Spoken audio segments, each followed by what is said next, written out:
been? But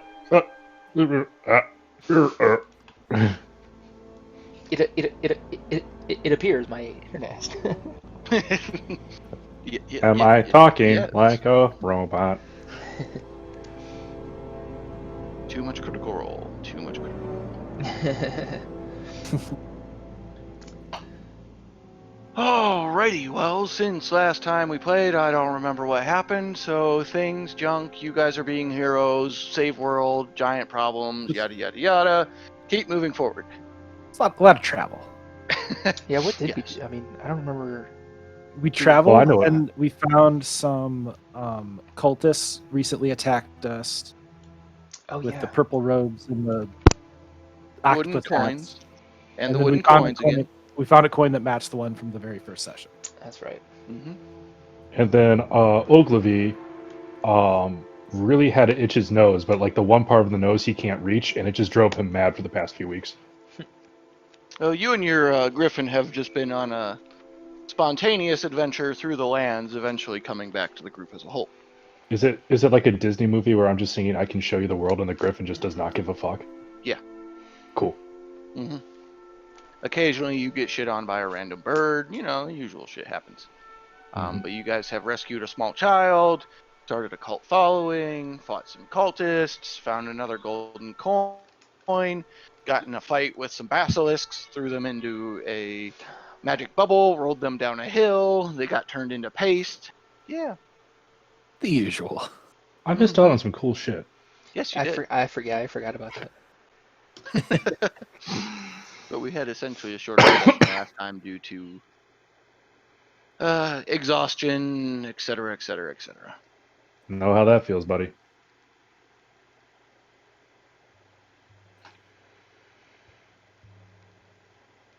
I'm trying to decide if I need to go in the living room right now or not. Gotta lay down the law. Yeah. Fuck it, I'll just turn up the volume and ignore all of it. Yeah, we can't hear it. Well, that's kind of the point. That's why we moved into different rooms for D&D. Mhm. But yeah, since then you guys had, made residence in these hills a little ways off the road. I think you guys were. I think I put you in the wrong spot, anyways. So you should be a little closer to the road. You guys were somewhere in this general vicinity. You had fought those cultists. They had done a number on some of you, almost killing Kaz, searched the corpses, found some interesting items, and that is where we will lead off. And I don't remember, I think this was the start of the day.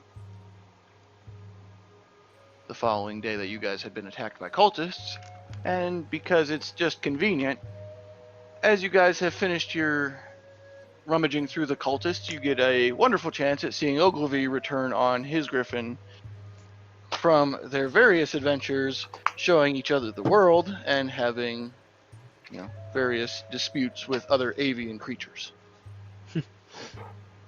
Look, guys, I kept on trying to itch my nose, and I used my left hand. So the Griffin thought, oh, more pressure on the right hand, go right. And needless to say, I couldn't itch my nose. I couldn't steer the Griffin. It was a whole debacle. Yeah.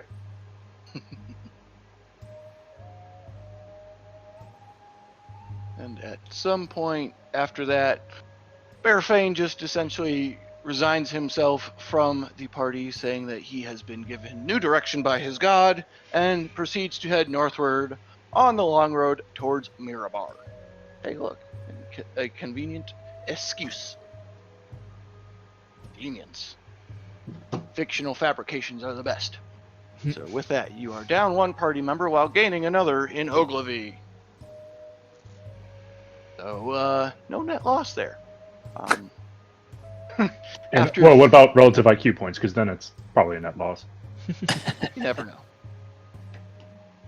With that, after you guys spend a fair few minutes filling Ogilvy on what he has missed in his own personal adventures, you guys are welcome to continue your trek for the day in whatever direction you see fit, whether it is heading northward, whether it is continuing your trek eastward towards Everland. It is your call. I think we should continue to Everland. Yeah, I agree. I abstain from voting due to not knowing what's going on right now. The one thing, Mirabar is not terribly far. That's where we were told we might be able to find some cool stuff, maybe. Maybe, yeah. Oh, and you guys, as you just reminded me, I don't know why somebody else saying Mirabar, but not me saying Mirabar, didn't remind me of this. You guys did come across a magic dwarven individual who was using homunculi to disassemble a ancient dwarven mage's tower and organize and prepare for transport towards Mirabar for reassembly and study. Right. Which was one of those oddball things that had caught y'all's interest. Golnum Dark Branch. That's right. So, assuming nothing else is decided of where you would like to go, we shall continue our trek eastward towards Everland, as the griffins have been prepared for the morning. They have been fed, saddled, and are anxious to continue their trek eastward. So, fucking hell. I'm about to go put all my kids in timeout.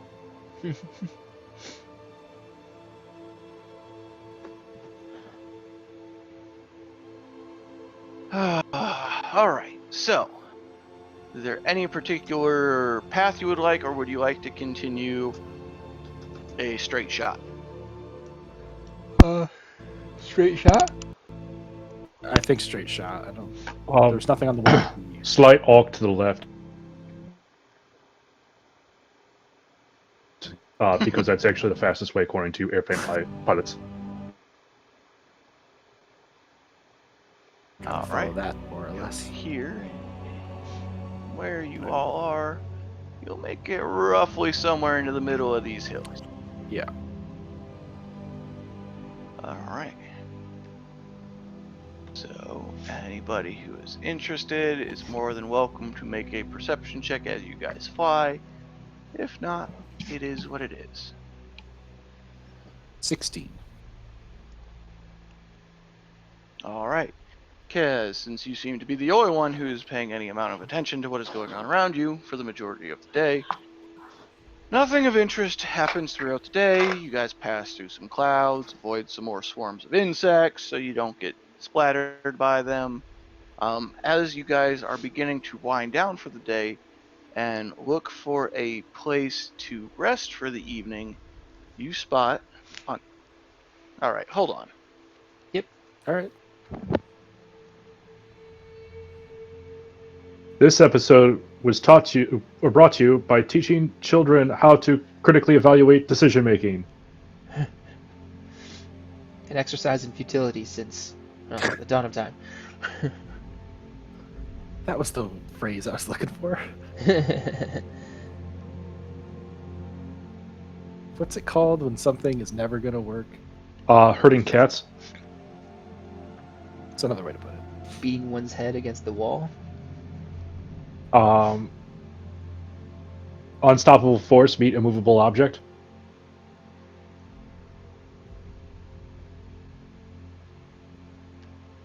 Is there any examples in real life of an unstoppable force meeting an immovable object? I would like to see the stats on what happened. The Titanic. That was a very movable object. A meteor crashing into the sun. I don't know. The only thing that would be immovable would be the absolute center of a sun. Black hole. But those move. Yes. Coals suck up the center of a sun. But even the sun moves. Everything's moving. Everything's moving. God fucking damn it. Is there anything that's an immovable object? From a cosmic scale? Maybe my ignorance. Maybe my ignorance is the immovable object. No, we've seen that change over the years, so that doesn't count. Didn't say for Change, positive, not but necessarily move. the scale moved. Where did I leave off? We were looking for a place to land in the Cerbrin Hills. All right. Kaz was the one who was aware of this. as you guys were flying, Kaz, you make note a little off eastward as you're looking for a place to land. You see smoke rising off of the hill, and you believe, faintly on the winds, you can hear the sounds of combat occurring. And as you begin to focus your listening and your eyesight, and you make note that there seems to be two individuals on top of a hill that seem to be essentially cornered, and they are taking on a much larger, albeit not as friendly looking force, as in they have been cornered and are fighting for their lives. Does it look like the fight's been going on a little while? Like people are hurt? It looks like the two individuals that are cornered seem to be a little worse for wear. The other individuals seem like they are pretty well off. How many? So you said it's two that are cornered by how many? Make another perception check for me. 13. From where you're at, it is difficult to tell, but it looks like it's approximately 4. It's definitely more than one. Yes. Okay.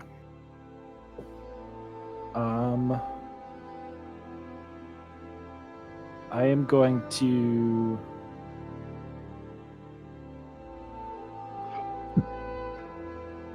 point that out to the group and kind of drift over towards it more. Okay.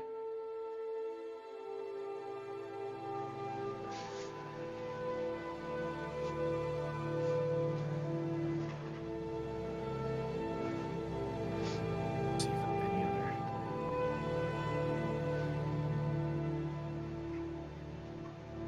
Anyone else follow me? Yes, but not because I know what I'm doing, just because I trust you.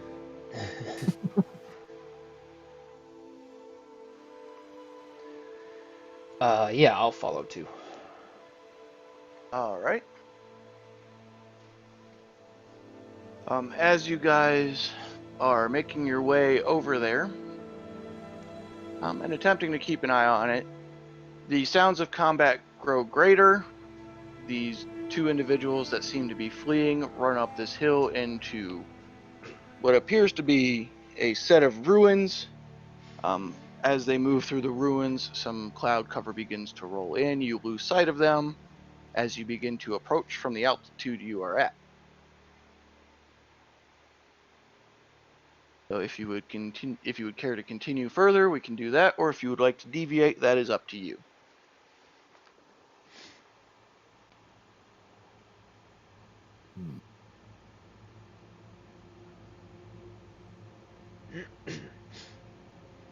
Well, Kaz, you're the one really steering the ship here. Why would you let me steer? Because, haven't we already talked about, as soon as I try to scratch my nose, my griffin goes awry?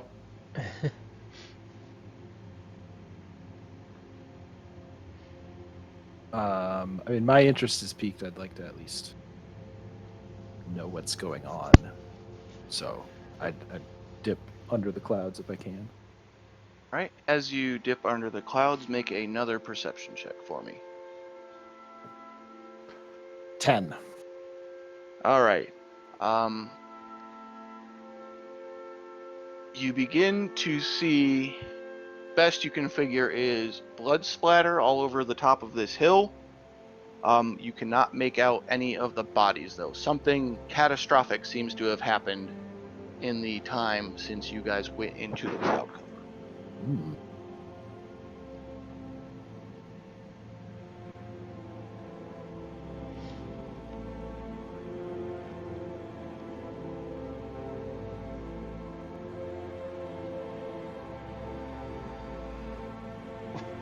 What is going on?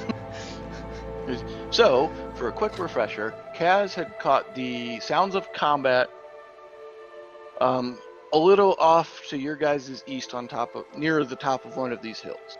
He spotted that there were two individuals that seemed like they were going to be cornered near the top of one of these hills, being chased by 4 other individuals. Then cloud cover rolled in, obscuring your view momentarily. As Kaz ducked below, The people seem to have made cover behind one of these structures.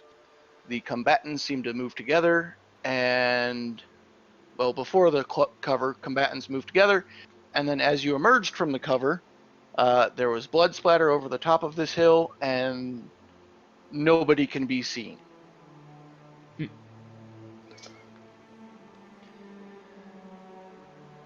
Interesting.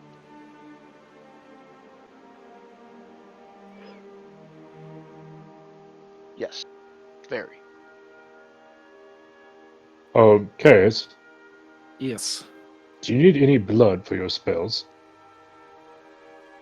Why would I need blood? Look, I don't fucking know. I feel like I've forgotten everything, so I'm just reviewing the basics again. Uh, I am not like a necromancer, What's that? dark evil wizard. You're not. Do you think I was? And I didn't really think, so this is kind of new information I need to digest.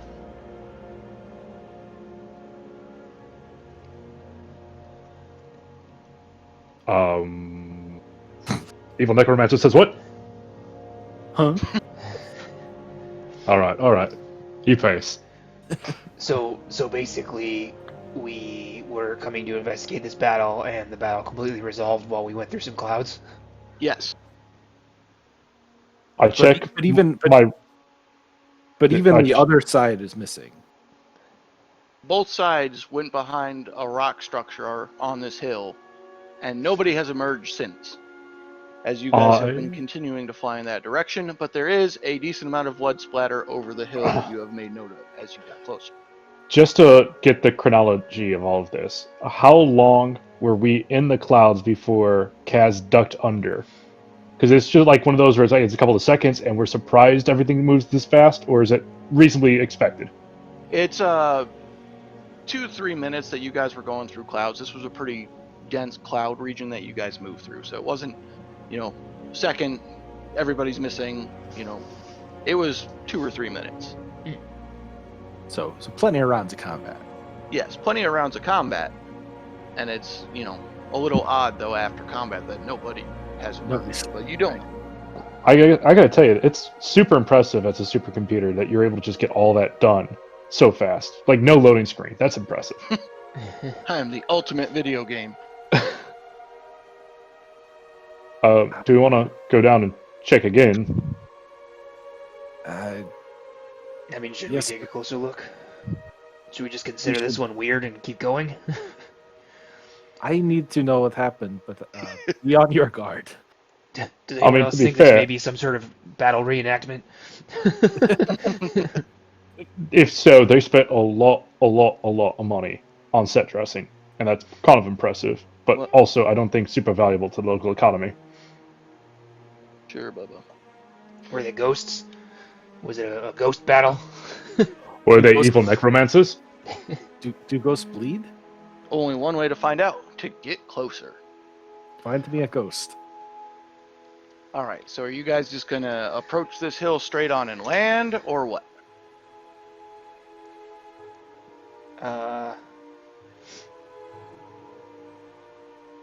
I think I would do one sweeping flyby, like slowly kind of like descend in a circle, just trying to see Kind of a circular, how big of an area we need to investigate is. like a big corkscrew landing. Yeah.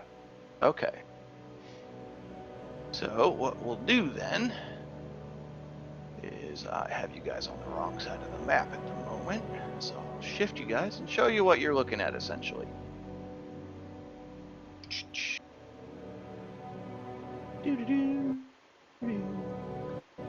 So might take a moment to load, but you guys are in the bottom right hand corner.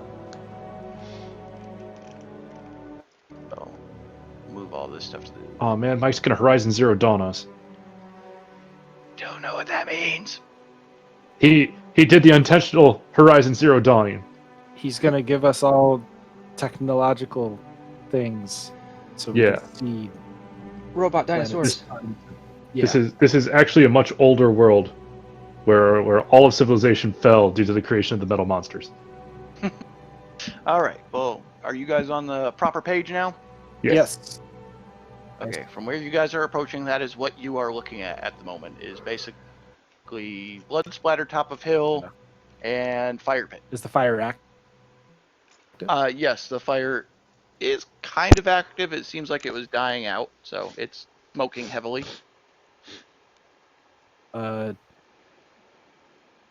Did we actually land here at the bottom of the hill? No, Or you guys are could we welcome land? to fly around as you see fit, because you said you wanted to do a flyby.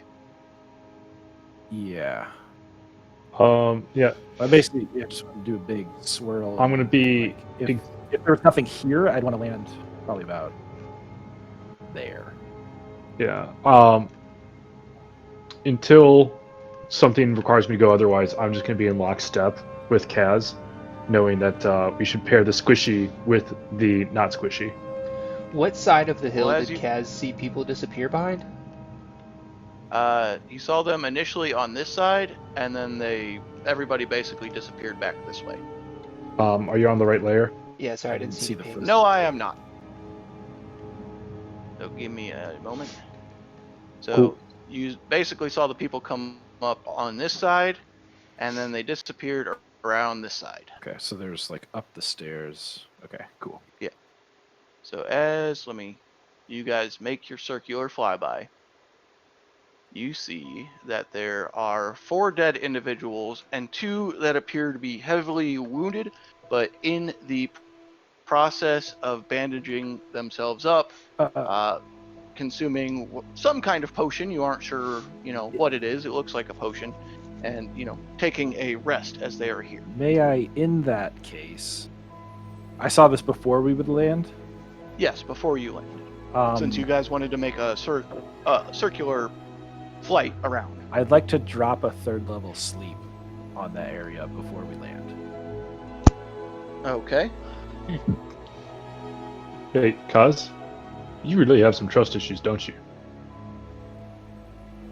Just being careful. Oh, will I roll again? Each slot above first, so 98. Look at Mr. Fancy Pants. That was terrible.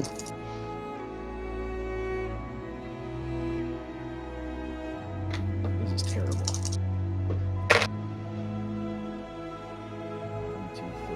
32. All right.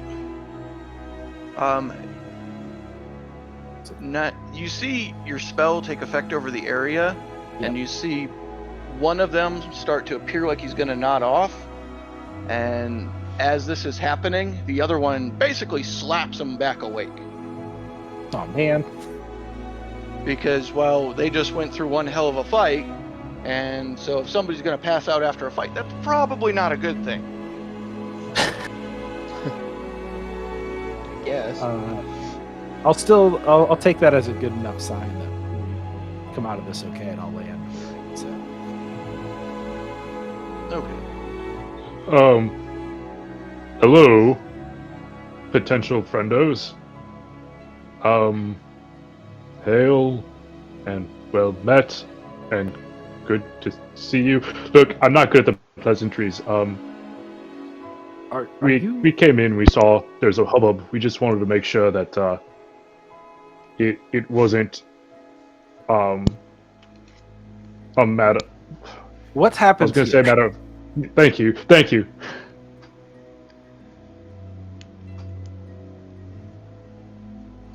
Sorry, there's yelling again.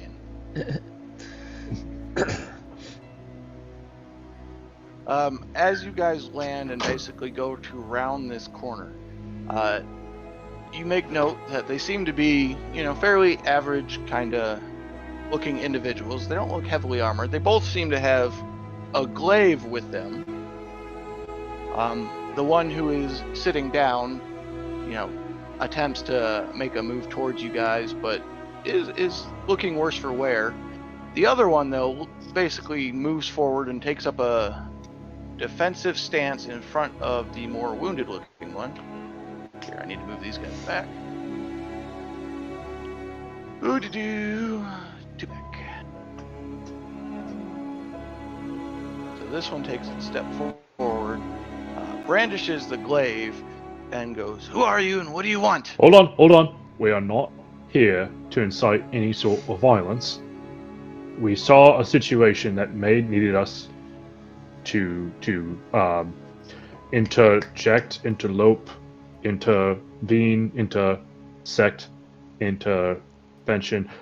What's the word I'm looking for, Kaz? All of those. I don't know. A couple of them sounded pretty good.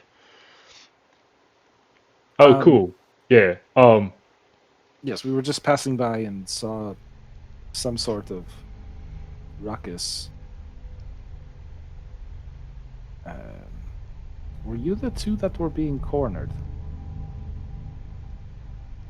Yes, we were. We got caught by some bandits out here in the woods, and well, we were training, and luckily they were a little weaker than they thought, and we were a little stronger than the other way than they thought, and we barely managed to come out on top. But we took them. Who are you? Allow. Who are you? Are you with these fools? Do we need to go at it again? No, what bandits do you know, right, Griffins? My name is Ogilvy. There's that fucking evil god guy that uses fucking those giant fucking vultures. So you guys aren't too Look, far off. Look, allow me to feel very complimented that you compared me to a god, but I would like to remind you, I very much am not. Look at this, all sinew, muscle, bones, things like that. Alongside me, this here is Abe Caviezel, and on the other side is Servdand. Deception check. Can I deceive? No, I cannot. Can I deceive? Natural 20 minus 1 down to a 19. Those are some weird names. We are weird people. That's why we get griffins and you don't. I mean, what really are names other than just made up words? That's right, Sir Wrong. Dan. Just sounds you call things. Yep. Thanks, Abe. So, what's all of your intention then? We're Gee. traveling, and we happened to hear the sounds of a struggle and came to see what was happening. If there was anyone who needed help or anything like that. Have you not heard of us? We slayed frost giants to save cities, the heroes of Nightstone, and was it Brinshanda the other one we saved? I don't think Yes. yes. And And- Hundlestone. Hundlestone. And Hundlestone? And what was that other town? The last one. Fireshear. Yeah. We The don't heroes of the know. North. We don't know where any of those places are. I think you're full of shit. Well, Get out more. where are you from? We're just kind of wandering sellswords. We don't really have a place we call home. Would you sell us your swords? For the right Actually- price. I don't really use swords. Yeah, I think we're getting away from the core point here, which is we thought that we needed to come in. Like, here's my recollection. I hear some screaming, some fighting. It turns out some giants are coming around trying to fuck shit up. And the town comes in and it's like, oh, you have to stop them from fucking shit up.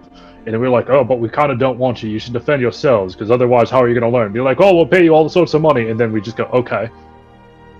So we're that. Sounds like you're that too. Just not with Yeah. giants. Yeah, sounds like we're cut of the same cloth. Cool. So can we be friends and talk to each other like we're not constantly angry at each other? Well, we just fought for our lives, and then you showed up and started spouting off all kinds of nonsense from God knows where, so excuse us for being a little on edge. Look, I'm gonna put this down to shock, but there's no reason to be inflamed by us. Is inflamed the right word?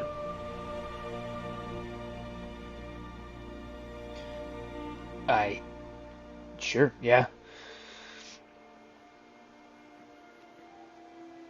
So, allow me to formally ask, would you need Servnan's, Abe's, and my assistance? Well, we already took, a good amount of items off of these guys. They had a couple healing potions that we used to get ourselves back up, but you're welcome to the bodies, and, well, we're going to make camp on this hill for the evening, seeing as it's getting late. I mean, you're welcome to stay if you see fit. Well, we don't need those bodies at all. Why would you? Abe just told me he's definitely not an evil necromancer.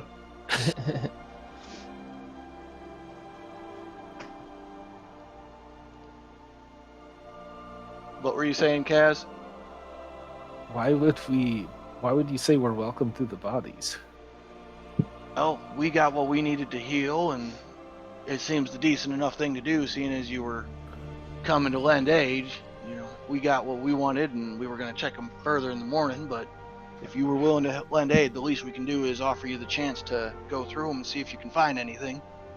We're going to go take a rest here, if you don't mind, as they begin to move to the other side of the wall here, towards that fire. Oh, wrong thing. Those should be on a different layer.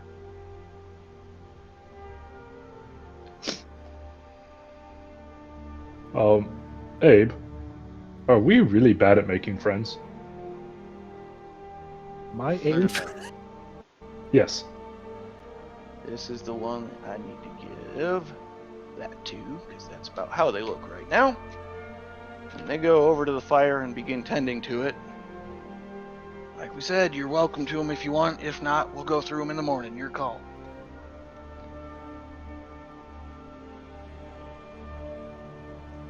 Guess since we came all this way. I just go right back to my griffin. I will poke around and see if there's anything in the pockets and whatnot. All right. Make a investigation check for me. 18. All right. So, which one do you start with? I'm just gonna go right here first. This guy. All right. On that one, Turns out none of them were dead. as you're going through his person, you pat down his pockets first, and you find in one of his pockets a black pearl. It is of decently large size, and you begin to look it over, and you could probably guess that this thing is worth about 500 gold pieces. It's a really nice pearl. Okay. Around his neck, you find a necklace that has a rune on it. Okay. You're welcome to take the necklace from him if you see fit, or leave it. It's up to you, or make another investigation check if you want to try and identify the rune, seeing as you are a mage type. I'm just gonna take it for now. All right. Can I get you to make a dexterity saving throw for me? Okay. It would have taken 10 minutes. Ooh. That's a 3 total. As you begin to rip this necklace off of this body, you feel a massive pressure building up in your hand, and then a loud popping sound as this rune explodes in your hand. You take 8 fire damage, as this rune seems to be a self-defense necklace that was tied to the chain being unbroken, and it blew up in your hand. Oh. So after I've dusted myself off, is the rune still there? The rune is still there. It seems to be inert for the time being. I'm gonna grab it again. All right. As you grab it this time, nothing happens. Put that in my bag. All right. As you continue to work your way through the next guy, he seems to have a bottle of honey on him and a broken belt buckle for whatever reason. It seems like it is half of a whole, relatively ornate buckle. Being broken, though, it has no real value on it. The next guy you go to, you find a necklace of animal teeth that he has on him, and 8 copper pieces. And the last guy, as you go through him, just has 19 copper pieces on him. I'm gonna leave that necklace of animal teeth. Okay? Otherwise, I'm gonna pick everything up. All right. You're more than welcome to. Put it in the bag of holding. At this point, these guys are over here tending to a fire. They begin pulling out some rations and, basically shout over the wall and look towards Danvers and, at Ogilvy and go, "Y'all hungry at all? We can make you dinner if you're planning on staying." If it's all the same, we don't know you, and this was weird. I'd kind of like to move on. Yeah, we thought we could be really helpful, but now I feel like we're a drain on your resources. So yeah. Are you sure? I mean, we don't mind. We got a bag of holding ourselves that's relatively well stocked with food. Look, let me ask you one question. Go ahead. Do you have any Flamebeard's fire brandy? What is that, and where is it from? It sounds disgusting. It's delicious.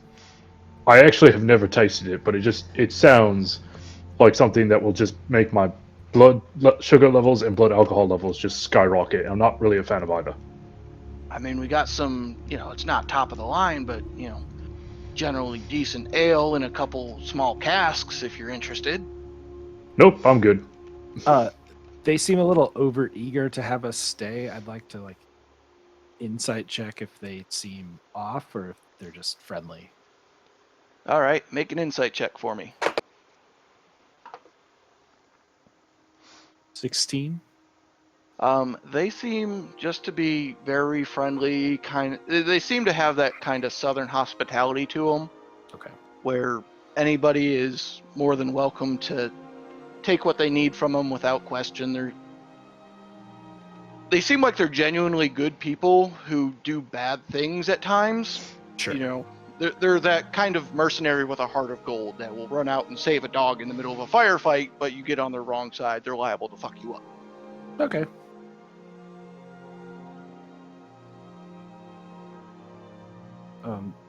All the same, we appreciate your offer, but I think we do need to continue our journey.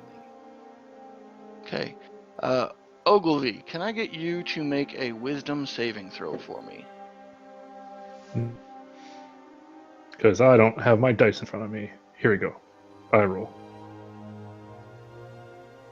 That is a 5. All right. You get the impression, Ogilvy, that you really like these people. They seem like they're really decent human beings, that they seem to have had a real rough time of it, and that they're some of the most charming individuals you've ever met, and you almost feel guilty if you don't take them up on their offer. All right, guys. For lack of a better term, you are currently charmed. Yep. I get off my griffin, then I come through. It's like, all right. It looks like we are going to offend them if we don't take any of their food. So, new friends, please offer me the smallest amount of anything so that we can not offend your hospitality.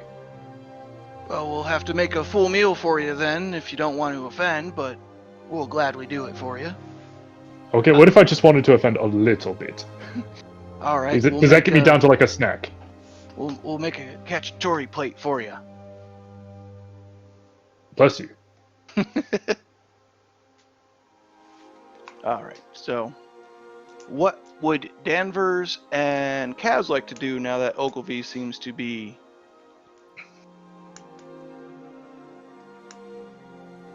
entranced with these people, for lack of a better term? I was wondering if there was going to be an end to that sentence.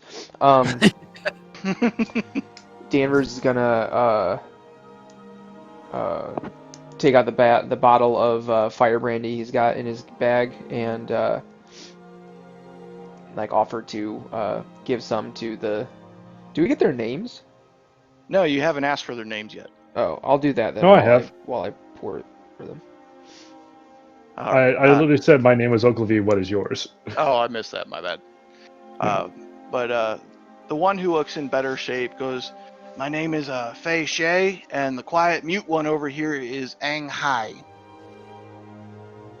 So it's Fe for the first name and Sei for the second name, and the other one is Eng, and the last name is Hai,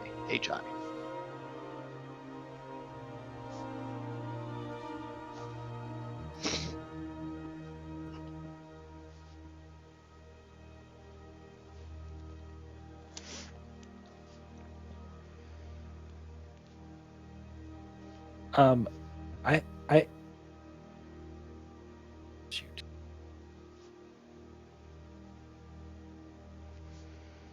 After Danvers, you offer them the fire brandy. They both take it. The one that seems injured hasn't said anything, and Fei Shay basically elaborates on that, going that he is essentially a mute, that he doesn't talk. They tend to communicate through different signals and body language and stuff like that. They've known each other for years. Grew up together, trained together. Basically Once giving again, you. yeah, out of the spirit of good communication, is there any? Do we have to deliver signs, or are they able to hear us just fine? Oh, he can hear you just fine. He can read lips. Cool. He understands what's going on around. He just can't talk. Cool. Just wanted to make sure that I was providing a not douchey environment. All right. Out of curiosity, is it can't or won't? In the damn near 30 years I've known him, I haven't heard a word from him, so I'm gonna go with can't. I look at I mean, Hang. He just he's gives you right that. there. He can answer for himself. There's some Penn and Teller shit going on here. Pretty much. If they're about to do some tricks, I cannot wait for them to start.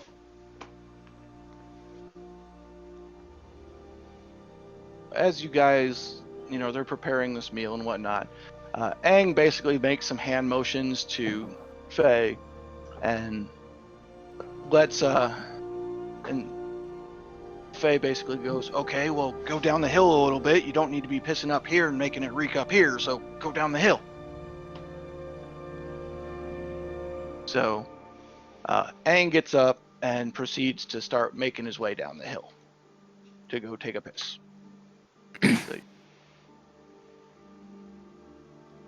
Oh, I put you on the wrong layer. So Faye begins to ask you guys all kinds of questions about, where you're from, what you're doing, as he's continuing to get this little tray together. Going, well, what has you guys out in the middle of BFE like this? I mean, it's not very common to see anything other than bandits out this way.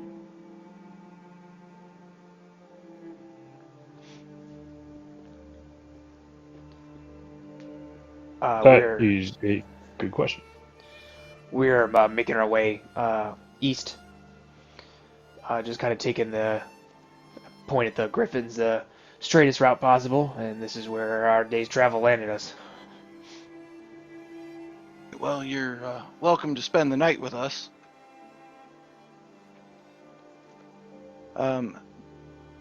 We really must be getting on with our travels. We have far to go and can't sacrifice. Guys, how many times are they going to ask us to join them for a meal, and we're just going to keep on trying to balk at it? Let's not be savages. See, that's the kind of hospitality you don't see in this world anymore. Somebody being polite and taking another up on their generous offer. I appreciate that. It's not. It is not that we don't appreciate it. It is that we don't have time. Ogilvy, your wizard friend here is awfully short in the manners department. He could learn a thing or two from you. Look, this is just one of those things. I keep on trying to get Abe to teach me magic all the time. And one time I had to, he was caught in this, web of vines.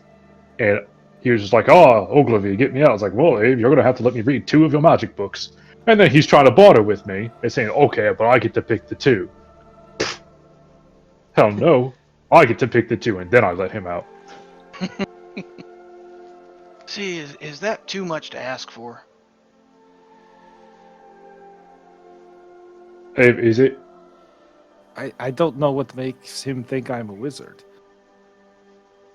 Well, based off of your garb and your lack of armor, and well, your genuinely small, weak-looking demeanor. I mean, you're either a wizard or somebody's bitch. I was giving you the benefit of the doubt. So much for hospitality. Well, I was trying I to mean, be polite, and you. To be you fair, wanted you to made the press first issue. offense by not accepting. So at this point, it's been a few minutes, and I'm starting to gear up my griffin again. okay. As you guys begin, I- the food's being served. You begin to hear footsteps coming up the hill. Is there anything else you'd like to do? I want to tell Kaz, I'll be like, while he's kind of gearing up his griffin, um, listen, I think Ogilvy and I are gonna stay, but I think you and Deshara should make camp maybe nearby, but not here. Why are you staying? Ogilvy seems really intent on it, and I think I can survive whatever stupid shit they try to pull if they do. You not so much. Right, you see Aang coming back up the hill. They look a little flustered, like it was more than just a piss, and they take a seat down at the hill. At this point, Ogilvy, you come to the realization that you were, for lack of a better term, charmed by these guys. At least one of them. And the Faye basically sees the realization on your face and goes, "Sorry, I just really felt you could use a good meal. It seems like y'all have had a rough time, and well, the wizard friend wasn't too keen on taking it." Hold on, I don't even like chimichurri. Well, what else would you like? I have some roasted pheasant in here that I made the other day. How I got the some deer jerky. How the hell did you get catfish when nowhere near a river? That one you don't want to know about.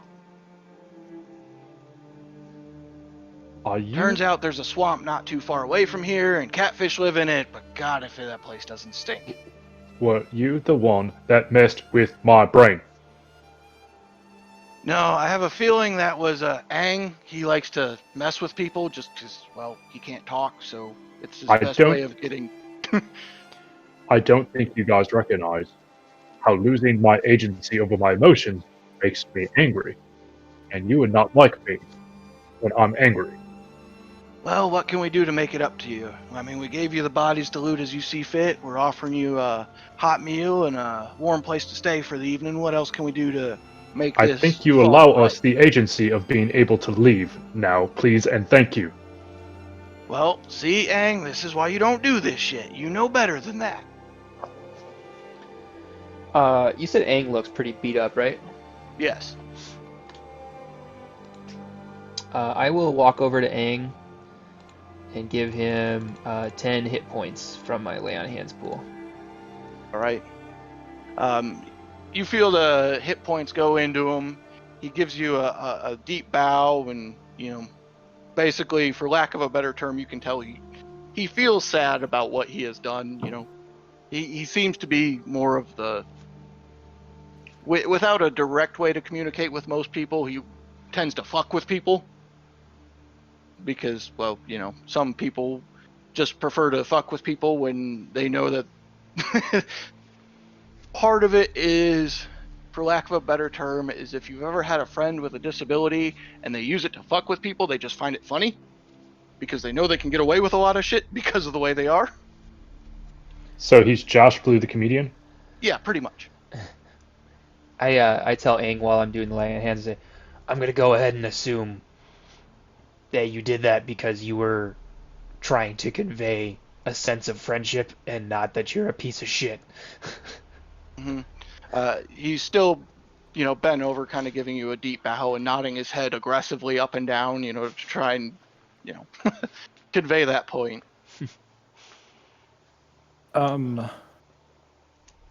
He begins rummaging through one of his pouches, and he pulls out 10 gold, and he walks over to Ogilvy and hands it out to him, and, is kind of doing the palm thing, like, here, I feel bad.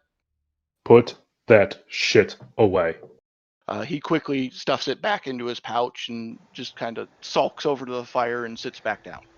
Do you sign? He gives you kind of a quizzical look, like, what do you mean by sign? Speak with your hands? It does kind of, the normal hand motion of, kind of.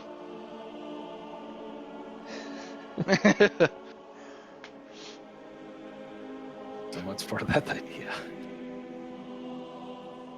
Like I said, he's kind of hard to communicate with, and since I've been with him so long, we kind of have this weird language thing going on. It's kind of individualized between him and me, so, Then find a stick so he can write. He just kind of perks up then and goes, okay, and, he grabs a stick real fast that they were using for the fire and basically writes out sorry in the dirt.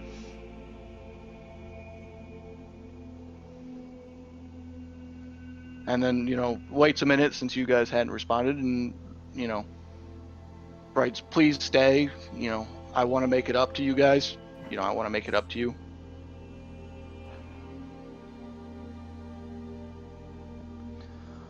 I'll stay.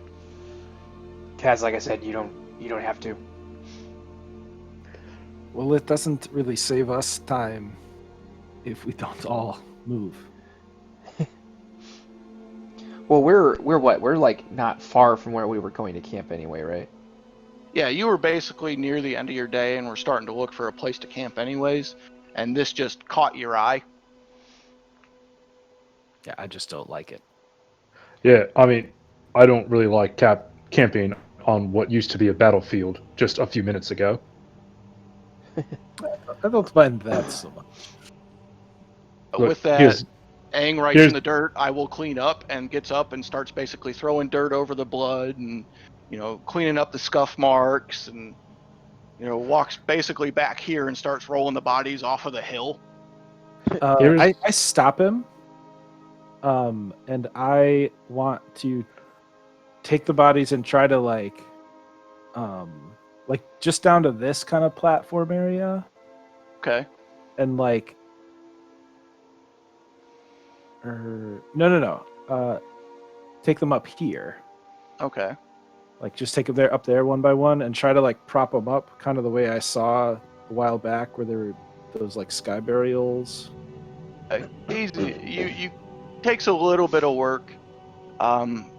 You lay them out, spread them out, strip them down, and basically make it so that their bodies are easily accessible by what various wild animals may be around that will devour them.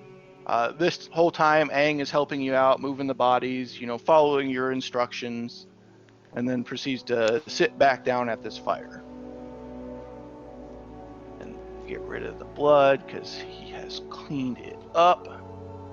I mean, I was actually thinking of moving you guys to where we were going to camp. Because I can't, let's be real. You did fuck with my brain to get a desire that you want. There's a part of my head that says you were just trying to keep us here until your backup arrived, and then we were ambushed. So it might have been easier for us to control the situation if we take them to where we were going to go anyway. Faye and Aang have a little bit of a back and forth in, whatever their communication is, and goes, well, that's fine with us if it's something you would prefer. I mean, we're not going to offend you by refusing. We'll still make you dinner and provide whatever libations we have if you're interested. Just figured this gives us a good vantage on the land around, and we already had a fire made, but whatever makes you comfortable. I want to activate my comprehend languages. Okay. And just keep an eye for the next time those two communicate. Okay.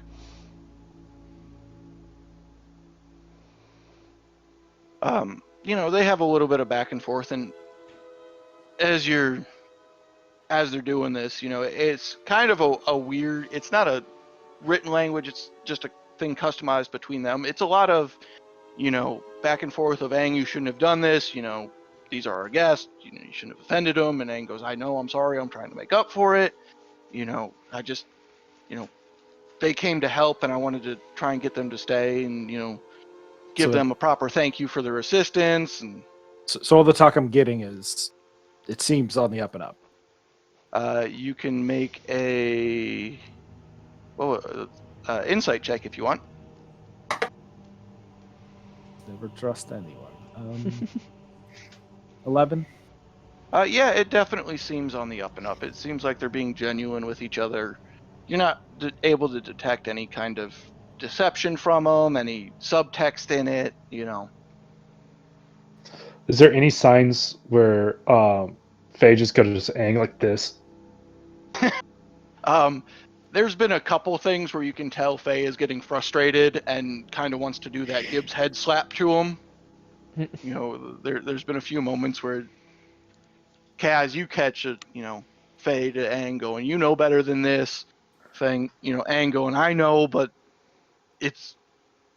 I want people, I want people around, because people tend not to gravitate towards those with disabilities. And Faye back and forth, just that's not an excuse, yada yada yada. A lot of back and forth.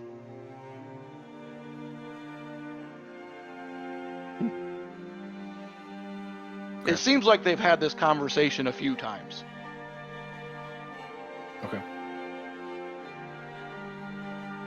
Well, what would you all like to do? Aang is more than willing to accommodate any needs that you guys would like.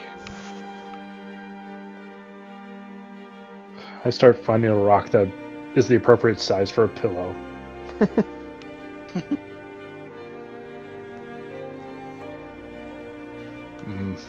No, too big. Too lumpy. Gotta hate those Tea lumpy jacket. rocks.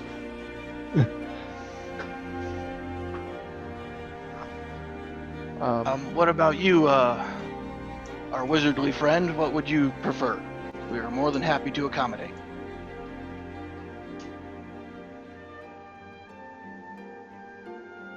Look, at this point, with our griffins and us four together, we still have the power of numbers. I think going off just you and just Shah might invite trouble we can't help with.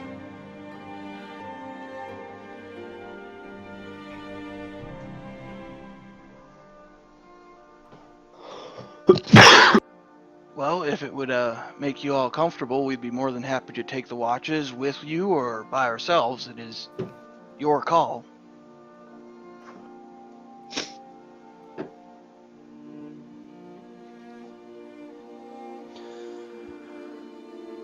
Why don't we take watches together? Not necessarily due to a lack of trust, but maybe it's an opportunity to, well, for you, Faye, to have a conversation with somebody for once.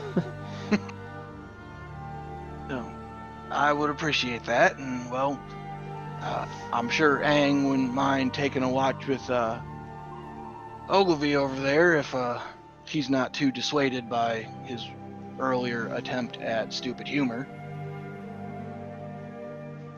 Oakley does talk enough for two.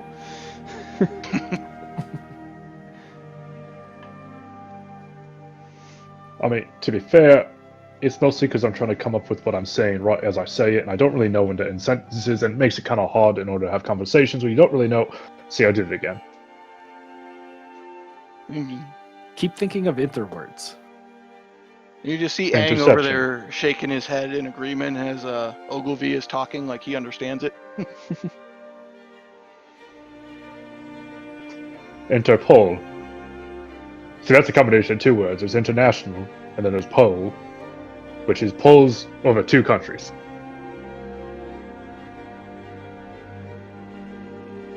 Alright, so how would you all like to set up your watches? I'll go first. Alright. So we have Og, and would you want to take it with Aang, or would you like to pass Aang off to somebody else? Pass off. Alright. So, who's taking next? I'll take second watch. All right. And you're okay with having Faye with you? Yeah. What about you, Kaz? Do you want third or fourth? I'll go third. All right. Do you want Aang or no? Nope. All right. Then it would be Dashara with Aang. All right. As the night wears on, they're pulling stuff out of their bag of holding. They got, various dried meats of all kinds of different animals. Little small stockpile of various alcohols that they're offering here and there. A couple different ales. Strawberry one, a standard wheat ale, something a little stronger than that. They're just kind of going through their bags, trying to be hospitable. They make you guys a more than passable meal for roughing it out here. It seems like they've learned to live out on the land best they can. As the night wears on, Kaz, you still have whatever intrepidations you had before because they've pulled some shady shit, and this is definitely a weird situation. But nothing seems out of place. They seem to be genuine with you. You've listened in on their kind of interpersonal language, and you understand that this is a common thing for them, and as Faye has conveyed multiple times in their language, that it was unacceptable what Aang did. So, with that, everybody begins to bed down for the evening, and Ogilvy, you are more than welcome to take your perception check for your first watch. Okay. There's a 3. You're still steaming over them mind fucking you earlier and are having a hard time focusing your thoughts on your duty at hand. And, I am drawing in my raging spell book of them being trapped up in weeds, and there's me looking over them. It's like, oh, are you going to try to mind fuck me into getting out of these weeds? Sure enough, and that consumes the majority of your watch. Your watch comes to an end, and you know it's time to wake up Danvers and Faye as you see fit. I'll wake up Danvers, and then I'll just kick a rock into Faye. Just a small rock. One that's not going to hurt, but enough to say I'm still pissed. All right. Faye wakes up. Danvers, you wake up. Ogilvy, you convey to them that, you didn't miss anything on watch, and, all's quiet on the Western Front. So The Eastern one, too. So Faye offers to either help you take watch, Danvers, or keep an eye out himself, and asks which you would prefer. Well, I rolled really badly, so I'm gonna say, kind of just keep his own eye out, sort of thing.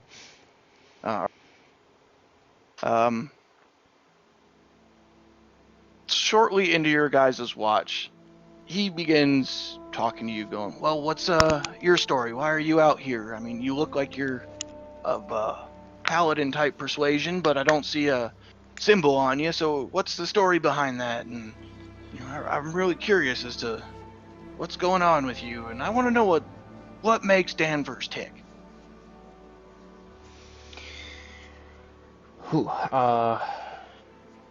Actually, no one has ever said his name. He still thinks that the name is some weird sound. Servnan. Yeah. Yeah, I don't remember what it was. That's why I just went there. It's Danvers backwards. It's Danvers, actually. I'm not really sure what Ogilvy was trying to do by giving you guys his name and then changing mine. I don't know. As distrusting as you were of us when we first arrived, we were equally as distrusting of you. As far as what makes me tick, I'm formerly a paladin of Helm. I think it was Helm, right? Yes. Yep, it's Helm. Formerly a paladin of Helm. Now just kind of a paladin of myself. I just kind of looking to get out and do the most good in the world in my own name, and have people remember me fondly and call upon me in their times of need. All right. It's kind of the less nitty-gritty version of the whole thing. Well, that's one hell of a story. I guess I can't really fault you there. The gods are kind of pricks, and I completely understand it. If you don't mind, though, I'd like to go take a bathroom break real quick, if you don't mind keeping your eyes peeled. No, go ahead. All right, he gets up and begins to walk off. He seems a little tired, and as he's walking away, he trips over Aang. Goes, oh, sorry, my bad. Didn't mean to.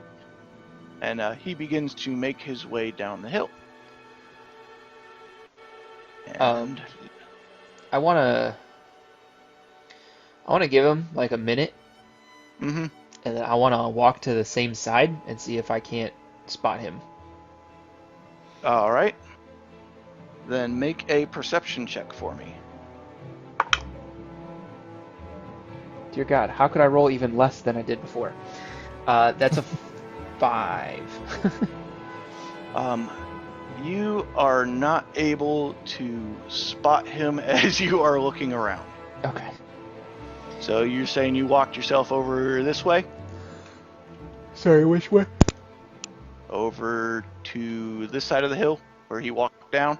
Yeah. So I'll just like kind of look, and then when I don't see him, just make my way over to like this side. Just kind of like do a little lap, I guess, on watch. Okay. Wrong thing. As you're making your way around, you don't spot him anywhere. But, you know, you look across the campsite and Aang is missing also. So, I need you to tell me what your AC is off the top of your head. 18.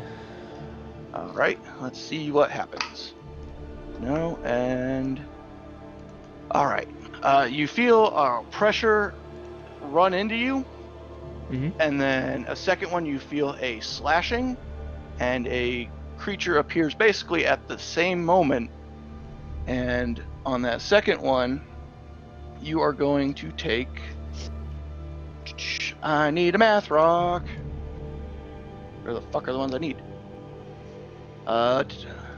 You're going to take 11 slashing damage as this very large creature that looks relatively unhealthy pops up in front of you. At the same moment... Unhealthy? Here, I'll give you guys the look at what popped up in front of Danvers. So, give me a quick moment.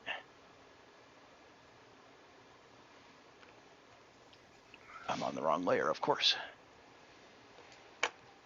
Layer, token layer. That! Holy large. Yeah. Wow. That's what shows up in front of you.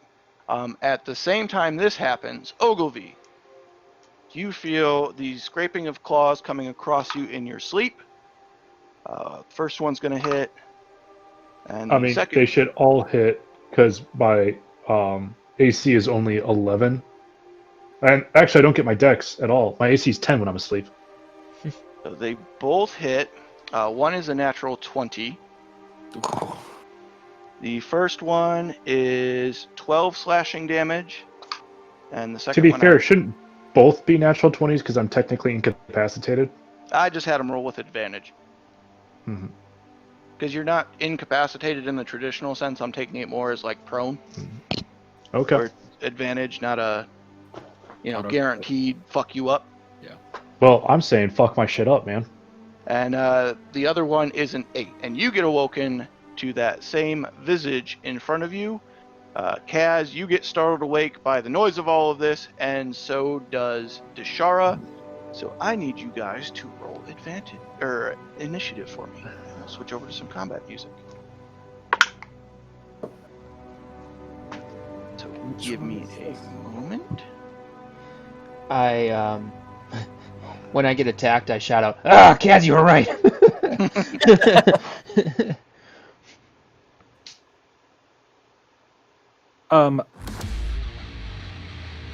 No. I am not in good shape because of where we left off last time. All right, so changing sheets. So did you say that the last hit against me was 8 damage or 4-8? Or 8 It was AC? 8 damage. Okay. Just want to make sure I had that right. Yep. All right, let me get that out. Kaz, what did you get? 7. 7. What's your dex modifier? The next modifier is 1. All right. Danvers? I had a 15. Right. Deshara got a 5. Ogilvy. 9. All right. So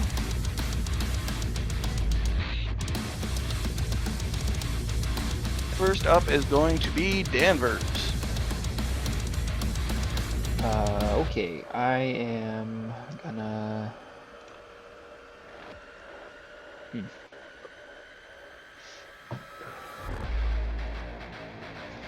I'm gonna use my bonus action to do something I haven't done yet before, and I'm gonna cast Magic Weapon. Okay. So basically, like my flail becomes a magic weapon, +1. Very nice. And I will make both attacks against this this creature here.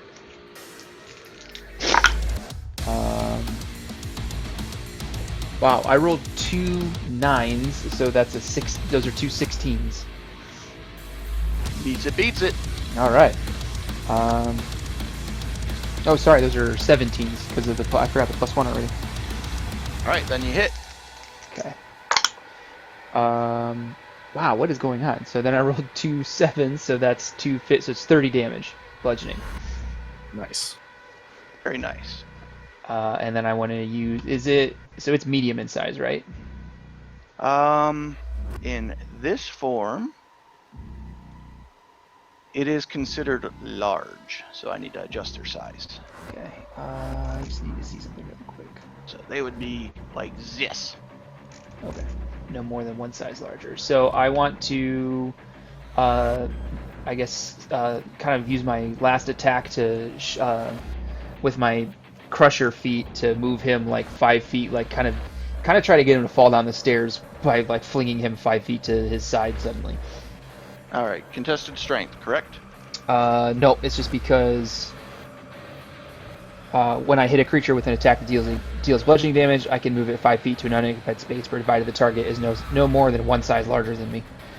So he basically slides over there and ends at the top of the stairs. I had him make a dex saving throw, and he succeeds, so he does not fall down the stairs. Okay, and then I'm going to... Oops, actually, I'm gonna move there. Kind of split the gap a little bit and end my turn. All right, Ogilvy, you are up. Alright, first off, I would like to rage. And if I remember correctly, because this is all going to be a thing, I need to roll a d8. That is a 4. Let's see here. Magic and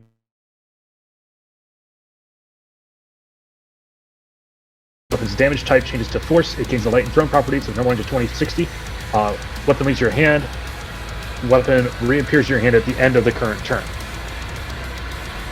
Okay. So then I am also going to use one of my superiority dice to do a menacing attack. All right. And I would also like to reckless attack. Go for it. Oh shit, that's a 12 plus 7 for 19. Hit. Okay. And I get to re-roll the 1 because that is my feature. So that That becomes 6 plus 4 is 10 plus another 3. I'm sorry, no, 2. So that's 12 slashing damage. And then another 4 damage from the superiority dice. And I need a DC 14 wisdom save. All right. I'm sorry, DC 15. Well, it just made it. It rolled a 15. All right. Then that will be my turn because I never hit long rest, so I don't assume I've taken one. Would be correct. All right, that means these guys are up. So this one that got smacked near the stairs is going to go. It's going to lift 5 feet off the ground and fly 10. Hey, not to interrupt much, but wouldn't Ogilvy have had a long rest since he didn't fight with us last session? Ah, yes, he would have. Well, then let me reset everything because I took 20 points of damage. Alrighty. They would stop there. You would be correct. Danvers, you are going to take 1 attack from this thing. Okay. That would be that glaive that you saw before has grown in size and it's swinging it at you. Okay. And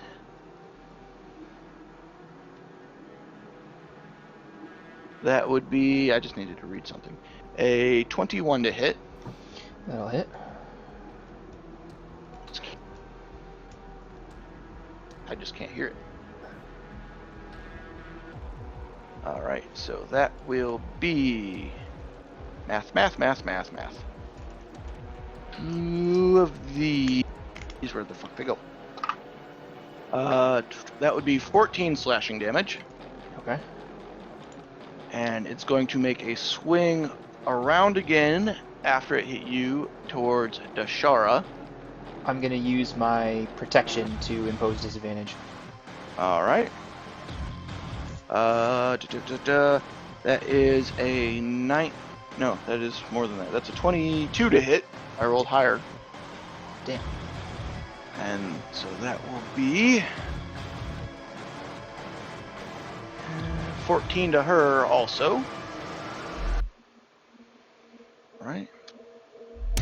And that will end this first one's turn. And then the second one is going to go. It made 2 attacks, right? Yes. And this one's going to go right there. And it's going to make an attack at Ogilvy and one at Kaz. The first one at Ogilvy is only a 10. Misses. And the one at Kaz is going to be an 11. I cast shield. Alright, so it makes a swinging arc at Ogilvy, who deftly deflects it. And swings around to Kaz, who deftly deflects it with magic. And that will end their turn, and that puts us into Kaz. Okay, I am going to. I'm going to cast slow, which is a 40-foot cube, which safely encompasses those two. I don't think I forgot yet. So they have to make a wisdom save. Alright. The first one is a 14. 15 is my DC. Alright. And the second one is less than that, so they are both slow. Cool. And then I am going to back up. Since they can't take reactions, you are safe. Going back there by the corpses. Alright. Then if there's nothing else you would like to do, it will be Dashara's turn. She is going to...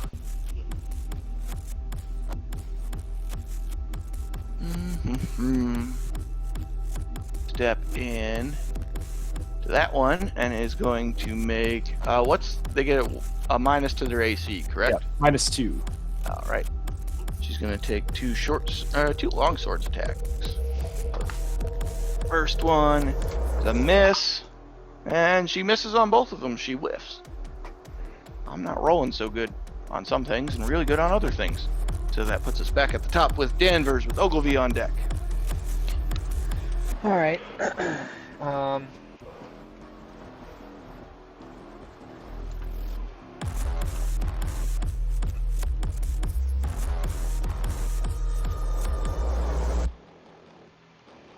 Hmm.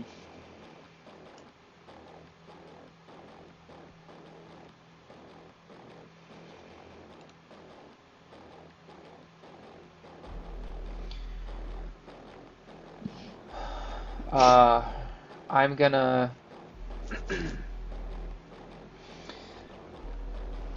Yeah, I guess I'll make my attacks on this one, the one in front of me. All right, so that one's gonna be, one is a hit, the other one is a 10, which I don't think hits, right? No, it will. Okay.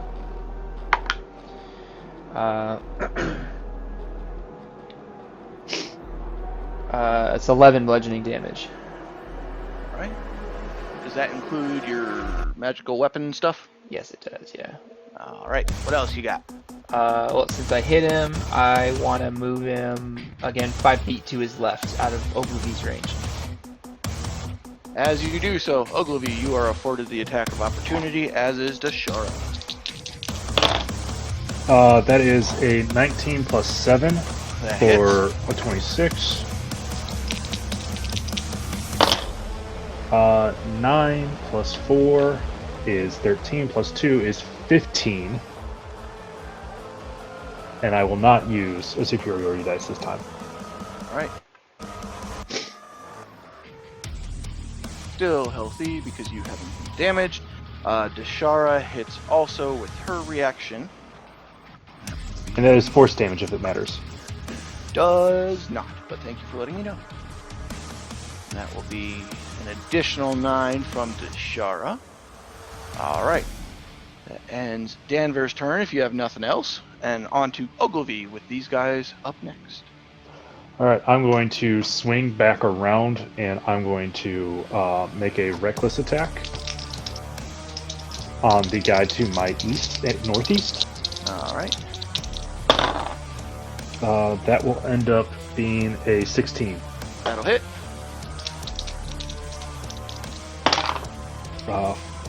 8, 12, 16 slash or force damage, and I'm going to burn my action surge to attack again. And that is an 18 plus 7 for 25. Yes. And if I can pick up my dice off the ground, that's a 1 and a 2, so I get to reroll both. And they become double 6s now. So that is 18 slashing damage. I'm going to make this a trip attack. Oh, I'm sorry, Okay. disarming attack. I'm going to do a disarming attack. All right. And that will add a... Oh my god, 6, 6, and 8. So that was 24 force damage, and making sure that I have the action superiority dice. This is a strength saving throw of 15.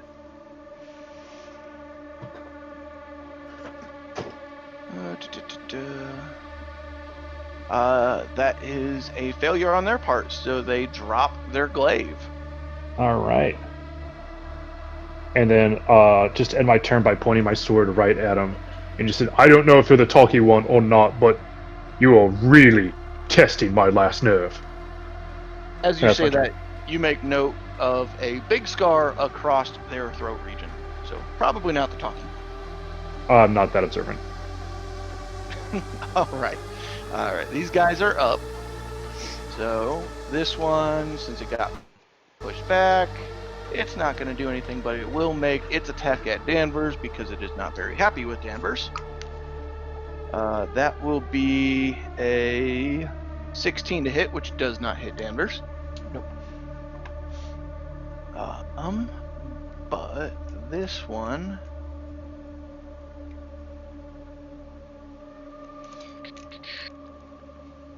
is going to make its attack at Ogilvy. Without its glaive. Yep, it doesn't matter because it rolled like shit all the same. But they're going to remake their wisdom saving throws, and you said that's a 16, right, Kaz? For the record, Mike, I did reckless attack. If you did not My save, account for that. my DC is 15. 15. You are right, Ogilvy, so I rolled again, and that will actually hit you with a claw Okay. attack. Did the... Oh, Wait. they can only attack once because of slow. Yep. Yep. Oh, okay. Can I have used my reaction to do the heater bash on the miss? I was going to do it on the second one if he missed. Yeah, you can still do that. Okay. Ogilvy, you take 7 slashing damage. Reduced to 3. And this is the one that's contested strength, correct? Yeah, I got a 12. He got a 16. Okay. He has not bludgeoned. We'll roll their saving throws. The first one fails. The second one succeeds, so he is no longer slowed. All right, Kaz, you are up with Dashara on deck. Okay, I am going to go. There it is. 30 feet. Okay, so I'm going to get a little closer again. 5, 10, 15, 20. I think that's probably close enough. Yeah. And then I'm going to cast Enlarge on Ogilvy. I So willingly Ogilvy- accept. Ogilvy's all big. And then bonus action, I'm going to use my hidden step to go invisible. And I'm going to use my last 15 feet of movement to go there. All right. Then that puts us Dashara. She's gonna step there, make her 2 attempted attacks at this guy. A failure and a success. The 3 plus 3 is 6, so he takes 6 more damage. Which puts us back at the top with Danvers and Ogilvy on deck. Whoa, Ogilvy's huge. Alright, I'm going to... boy.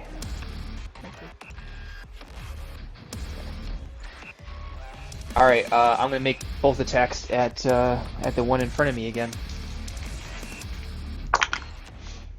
Okay, those are both dirty 20s. Both hit. So that's 8 plus 14, so what, 22? Yeah, 22 bludgeoning damage.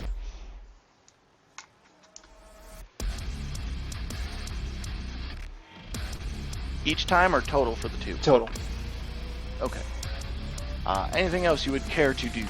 Yeah, I want to move him 5 feet this way, out of Ogilvy's range. Alright, so you're looking for like there? Yep. Alright, Ogilvy, you will have the attack of opportunity if you so choose. It's a 19 to hit. That hits. All right, no superiority dice this time. Positive But I get a D4 on the- D4. Yep. Yep, already got it.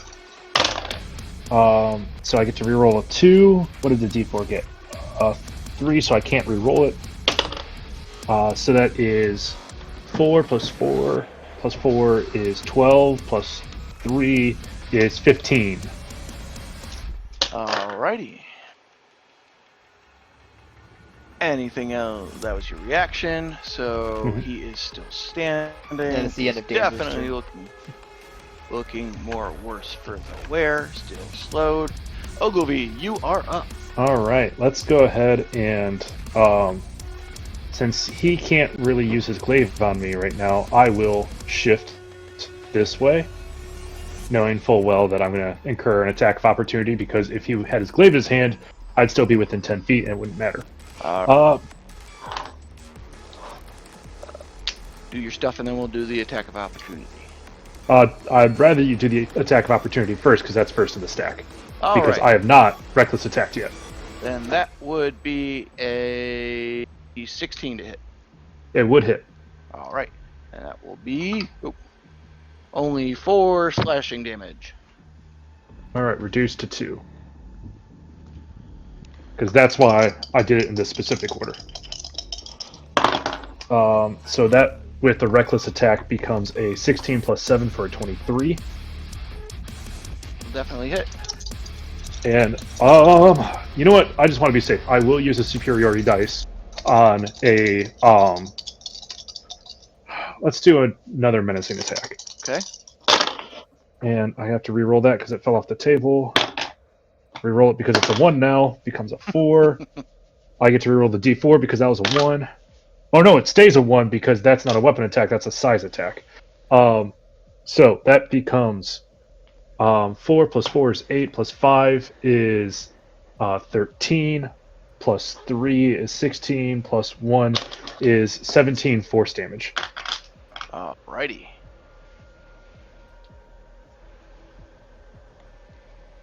What else you got? That will end up being a DC 15 wisdom saving throw. It succeeds with a 23. All right, cool. As a bonus action, I'll use my second wind in order to regain 11 hit points. Okay. And I'm just gonna look at this creature right in front of me. Clearly worse for wear. I'm just gonna. I could fucking do this all day. And that's my turn. All right. You make note, as you all have begun to notice, that in the light of this fire, it seems that almost every time before they attack, they seem to heal up a little bit as their wounds close up a little bit faster than expected. They seem a little hardier each time. So it seems like they may have some natural healing ability. So with that, this one is going to make his attack at Ogilvy. That would be a math fucking work. 16 to hit. Would hit. All right. So that will be brain's crapping on me. 18 slashing damage from this one. Reduced to 9.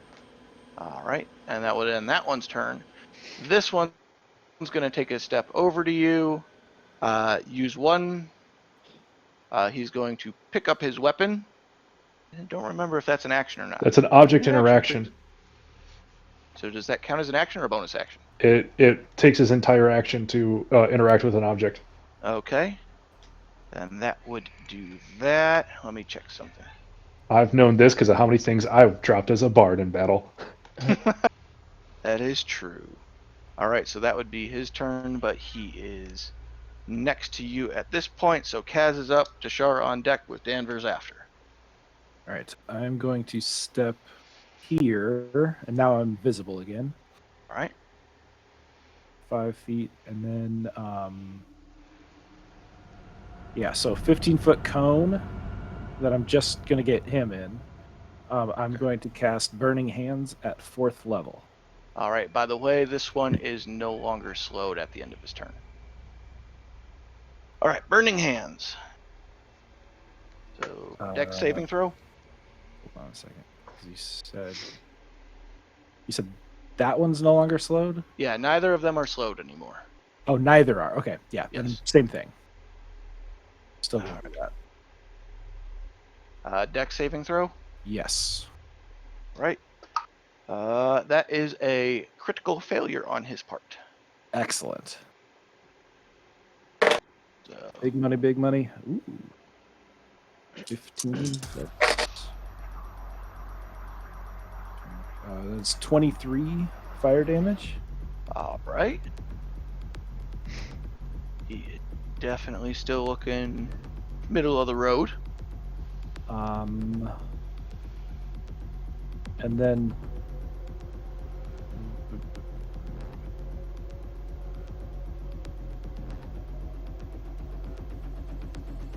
doesn't really save me anything. And I'm gonna go 5, 10, 15, 20, 25 for the rest of my movement. All right. You got about a 5-foot wall of rock in front of you at the moment, just so you know. That's what I want. Okay. Then Dashara is up. She's going to try and make her 2 attacks at this northerly one. Failure, and that's a hit. 7 slashing to this guy. Danvers, you are up with Ogilvy on deck. Okay, gonna move up there. I'm going to make an attack with my flail. That's gonna be a 25 to hit. Hit. I'm gonna put a first level spell slot in to Divine Smite.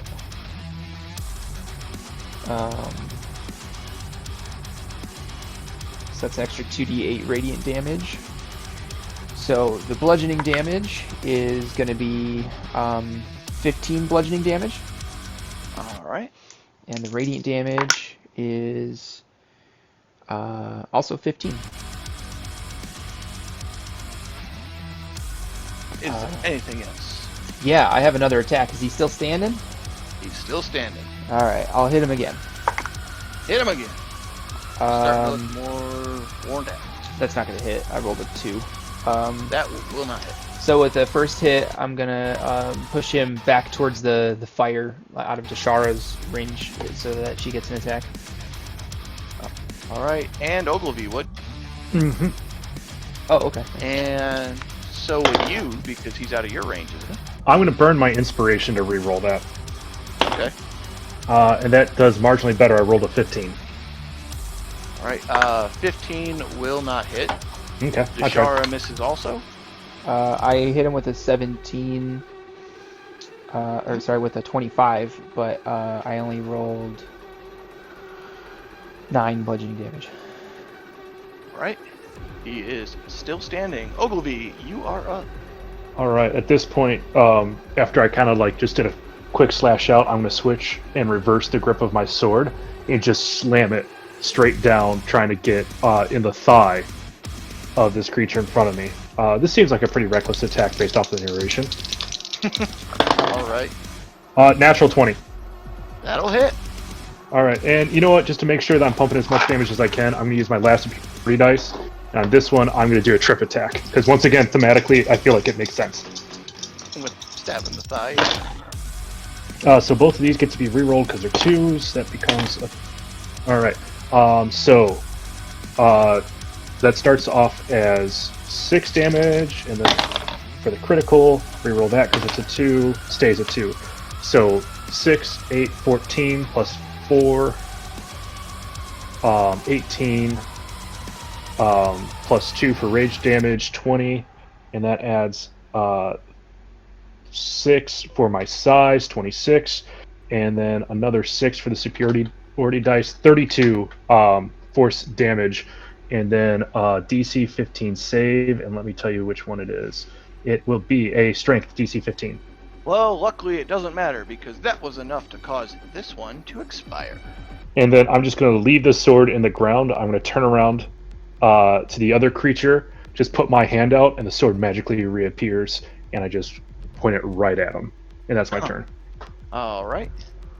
Then that means this guy is up. And what he is going to do...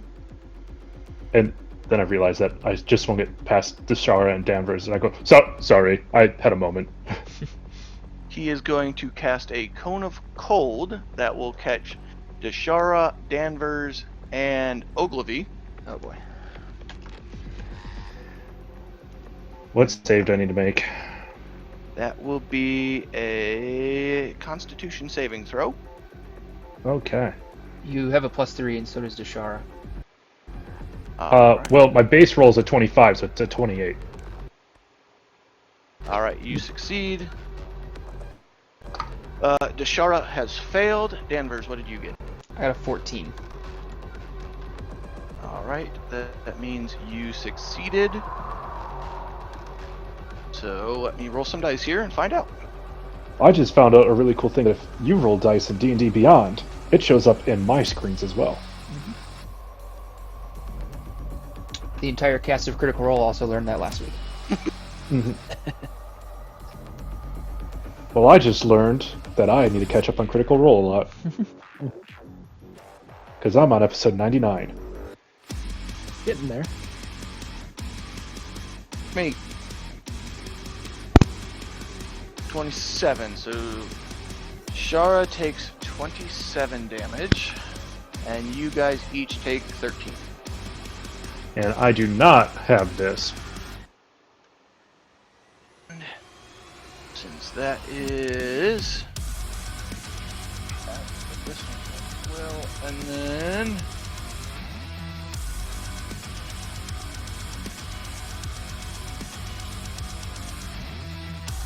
it is going to then proceed to disappear again. Damn it. So they go invisible, and you guys don't know where they depart to.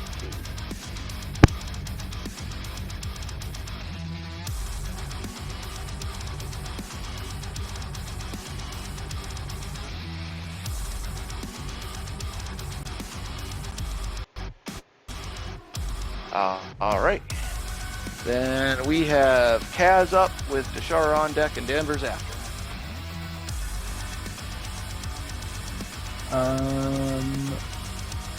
There's no one left. Not that you can see. Okay. I would like to.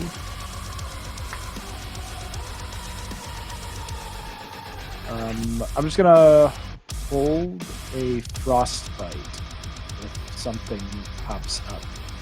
Well, I'm gonna poke my head out because I don't know what's going on. So I'll get back up to the stairs and then just hold a frostbite if something pops out. Alright. And since we are going into an NPC, effectively that takes us out of combat because this guy is, for all intents and purposes, running away. The first thing that I'd like to do, now that we're out of combat, is I'm going to use magic awareness. Knowing that these guys have done magic, because if he's invisible and that's a spell, I can see his location. What's the range on it? 60 feet. Alright. That would be approximately here, but as you ping him, he is actively moving away, but seems to be up in the air. So is above... I did not see the ping. Oh, I'm on the wrong fucking layer again. Over here, actively moving this way, but is well above the ground. He fled Not north, moving at northwest. He's in the air. How far off? It's getting outside of my range to see him. It was just for a second. I don't know if I can do anything, but that was the direction he went. Yeah, at this point, your ping has basically dissipated, and he was reaching the limits of the range as it was ending. And I believe at some point soon, I also shrink in size and become less angry. So with that, you all have proceeded to kill yourself a large, monster-looking deal that is not friendly. So if any of you are interested, you are more than welcome to inquire as to what this beast is, or just leave it as is. Just to make sure that I've got everything right where I want it, when I take my greatsword, I'm just going to slam right down its throat. So if it does decide to wake up, it's going to have a bad day. Especially since you told me... Yeah, because he doesn't know how regeneration works. Anybody who is interested in figuring out what this thing is can either make a nature or a history check.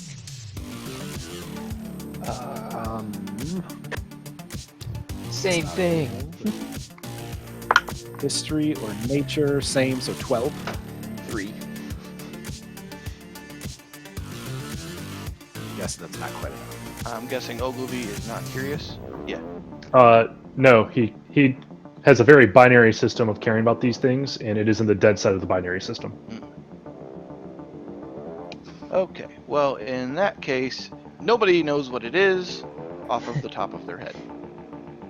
Yay! It's very odd.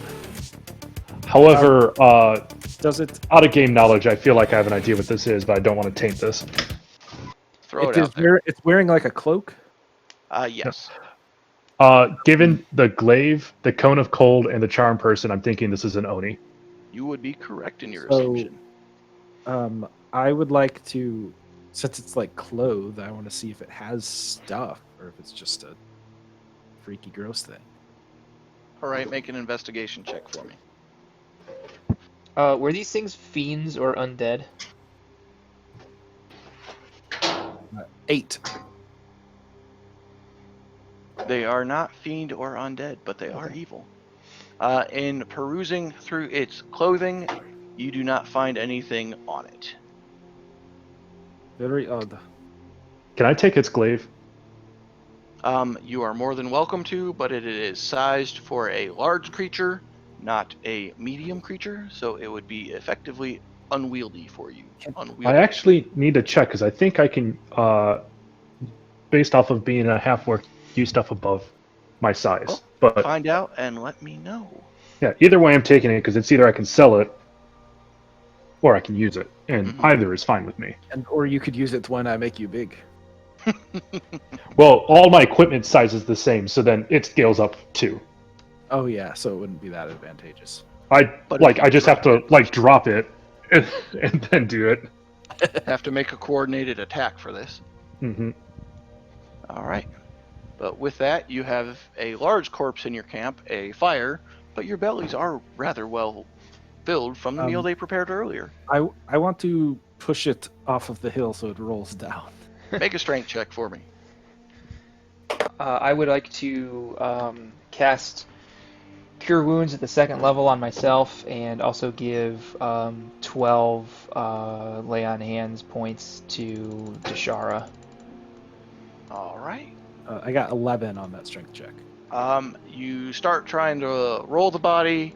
It starts lifting up, and then it falls back down on you. This is also especially hard because the sword is still in its throat.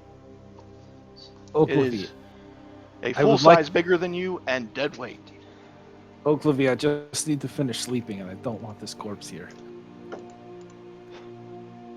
This is look, I had to make a point. Give me 5 minutes and I'll take care of it. I just wander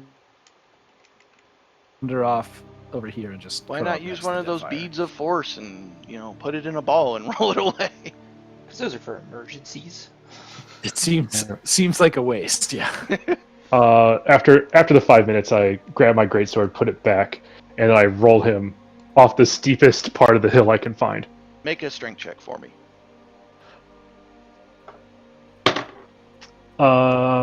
18 plus 4, 22. All right, yeah, you basically get him flopped over, and you're kind of doing tire flips with him, essentially with how large his torso is, and he just starts tumbling down the hill this way and ends up down there crashing into a tree. Now think about what you've done. Oh wait, you can't think, because I killed you. Killed you good. All right. Yeah, I fucking With killed that, you good. you all are welcome to continue your night's rest with Kaz taking over the watch. Oh boy. I'm gonna use the restroom. I'll be right back. Okay. 19 for my perception. All right.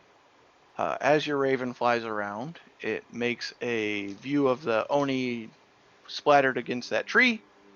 After a little flight around, you make note that there seems to be that creature from before that is bleeding, well off in the distance, making its escape from you guys, moving in a direction away from you. But nothing seems to be assaulting you guys any further. So with that, we are on to Deshara. If there's nothing else you would like to do for your watch.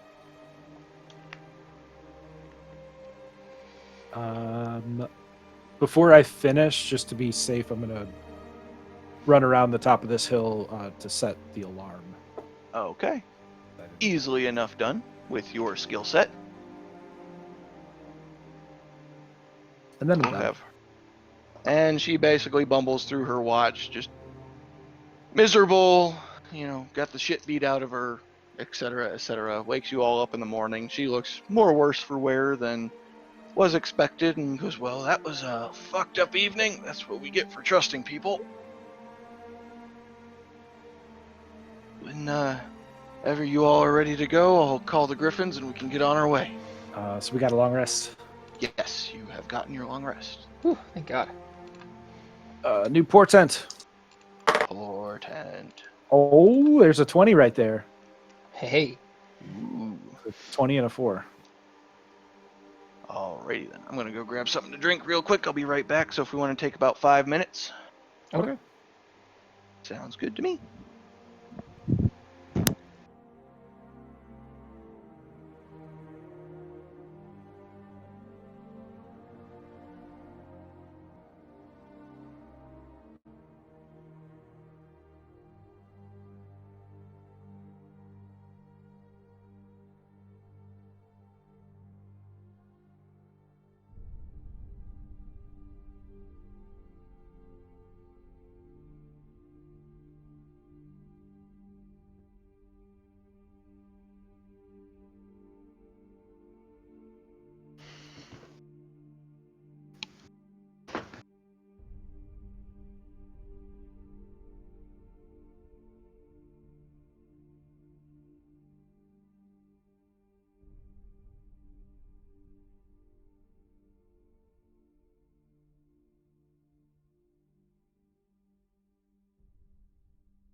It's Jay.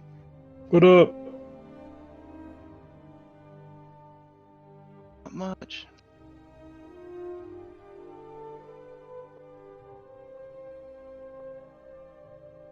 Yeah, I figure we'll take a...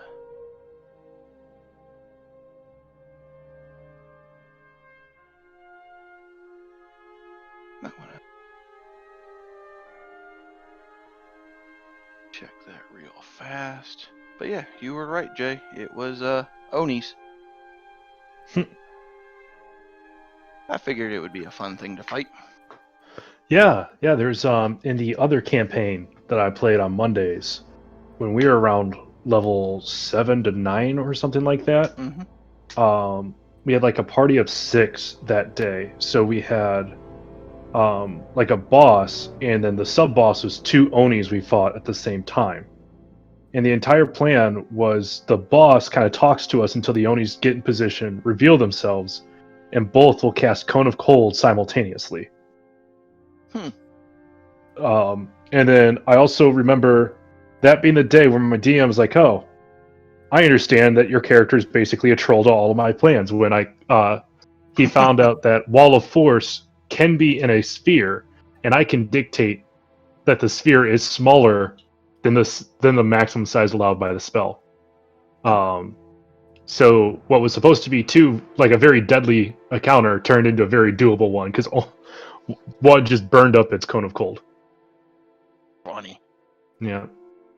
Although he did give us a turn of like as a warning that like, hey, they're charging up their Kamehameha wave. So that was that was where I first encountered it, and it was really fun as well because we were able to defeat the boss, but one of the Onis got away and was just like taunting us and blowing this like whistle that can make abominations chase after wherever the sound comes from whenever we tried to start to rest. Okay. Yeah, so it was a very interesting problem to solve. Sounds like it. Yeah. Just don't try to fuck me too hard with that information. Well, you are all welcome to your long rest if you haven't done it already. Cool. Welcome to get the day started and begin your travels to continue eastward. So we'll switch you guys back over to the map of the north.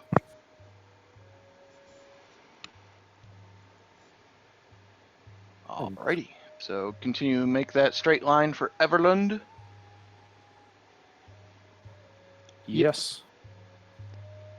See how far you guys will make it today, and I will need a perception check from whoever is interested. Sure. Why Nope, not? I'm just trying to not turn left when I don't want to turn left.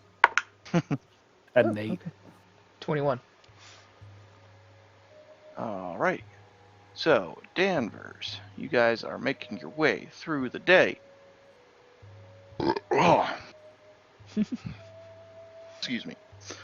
You catch off in the distance. There seems to be a winged creature that seems to be making kind of just a lazy trail through the skies. It doesn't seem to be making an exact line for you as you guys are traveling, and then suddenly it snaps. Basically a straight line towards you guys. A winged creature, you said? Mm-hmm.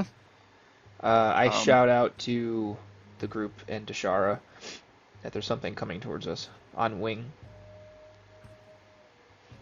She looks over there too and goes, I see that also. I wonder what it is. As it's beginning to make its way closer, you seem to notice that there is a glint coming off of it, and it has 4 legs and is getting exponentially larger as it gets closer. Does it appear to be, That's how proportions work, right? does it appear to be like based on how much closer it's gotten, how much bigger it's gotten in that time? Does it appear as though it's same size as us, a lot bigger?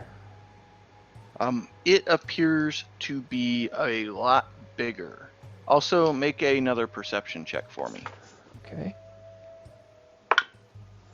That one's just a 9. Luckily, this one is relatively low, thanks to you being the type of dragon you are, or dragonborn. It has a very kind of brass-scaled glint coming off of it. Okay. All right. When it gets closer, like when I think it's about an earshot, I'll tell the group, I think it's a metallic dragon, but I don't think we have anything to worry about. I should say, I think it's a metallic dragon, but I don't think that means we have anything to worry about. Morning voice, huh? Sorry, I got. Oh, did you just tell me we don't need to worry? Yeah, about- metallic dragons tend to be less aggressive than chromatic dragons. When it gets close enough, I'm going to try to hail it. There's no chance Why don't we, like, here's an idea, ignore it. And maybe, just maybe, because we're ignoring it, it will ignore us. No, it's definitely coming our way, and it wasn't before. Look, what if we tried the people on the griffin you're looking for? Just let me handle this. I think I got it. I start flying a little farther away from Danvers. I have no choice but to trust you. But I pull out one of my 10 feet length of ropes just in case. I look at Kaz and I tap my head. Yeah, hoping that he gets the signal that I'm gonna give him, or that I have given him, like what I mean by it, because I think it's a helmet, right? Yes. Okay. And So- then I'm going to grab my trident of fish command.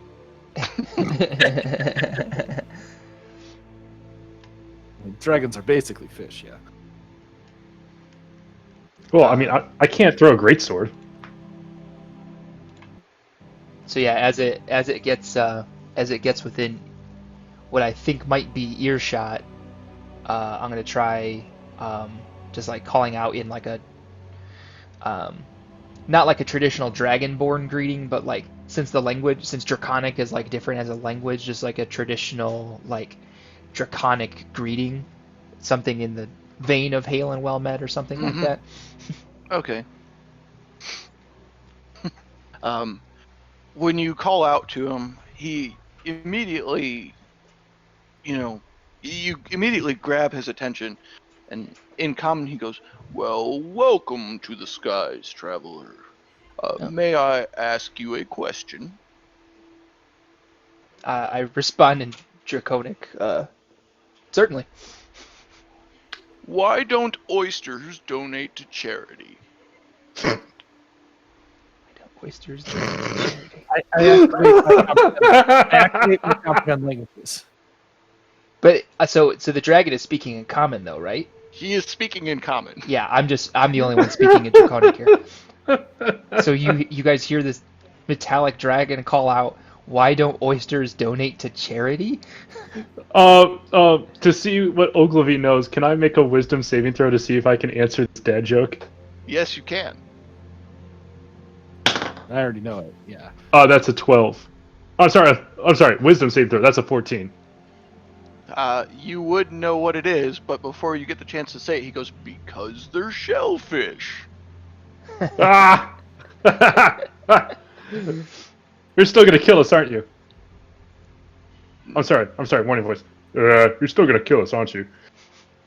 Depends. Can you answer my next question? Did you want us to answer the first one? Yes, I can answer that one. I answered it, I did it, we're good. What do you call a fly without wings? Anything you want, he can't come over to you.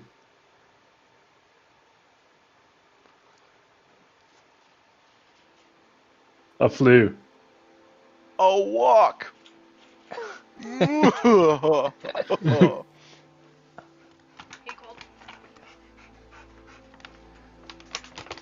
Oh, walk. So what is this dragon like doing while he's just lazily kind of flying on the curtains, telling you guys jokes the whole fucking time. So does he just like keep following us and telling us jokes as we travel east? Yep, as you guys are traveling east, he's just following, telling you just bad jokes that he knows. That's awesome. At one point when I let my guard down and I put down the trident of fish command, I'll just go, I was like, hey, do you know any jokes about airline food? No, please tell me. Oh, no, I don't have any. I was just trying to give you a top if you had something. Well, I have one for you. Oh god, is it your dragon breath? I want a job cleaning mirrors, because it's something I can really see myself doing.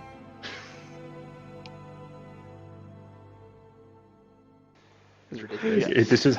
Yeah. This is how I die. I'm gonna be the biggest idiot out here. So, for the majority of the day, you guys spend your time traveling with this brass dragon, continually just telling really bad jokes. Like, he doesn't accost you guys, doesn't ask anything, just keeps telling really bad jokes. He seems to be enjoying himself. He's cracking himself up, having a great old time.